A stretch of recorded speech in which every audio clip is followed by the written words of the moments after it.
At dahil Pasko na nga guys, meron akong ikukwento sa inyo. Ito nga ay tungkol sa isang pusa kung bakit nga ba ang uri ng pusang ito ay laging merong letter M sa kanyang noo. Ayon nga kasi sa kwento guys, noong nilapag nga daw ng mahal na Birheng Maria, ang batang sanggol na Jesus sa sabsaban, ito nga daw ay nakaramdam ng ginaw. At nang gininaw nga ang batang Jesus, ay bigla na nga lang daw itong nilapitan nitong pusa na ito na mas kilala natin sa tawag na tabikat ngayon. At pagkatapos ng lapitan ng pusang ito ang batang Jesus, siya nga ay humiga sa tabi nito at binigyan nga siya ng init sa pamamagitan ng kanyang katawan at ng kanyang mga balahibo. Nakita nga ito ng mahal na Birheng Maria at sa galak nga ng mahal na ina doon sa ginawa ng pusa sa pagbibigay niya ng comfort at ng init doon sa batang Jesus na giniginaw, bilang ganti, hinawakan nga ng mahal na Birhen ang noo ng pusang ito at nilagyan niya ng kanyang inisyal na letter M. Kaya kung mapapansin nyo guys, lahat ng tabby cats ngayon, kung mapapansin niyo,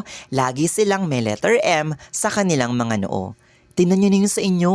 Dali. Ang galing, no? So yun lang guys. Thanks for watching. Mag-iingat kayo palagi and God bless you all. Merry Christmas! Birthday na ni Jesus. Birthday na ni Jesus. Birthday na ni Jesus. Birthday na ni Jesus. Char.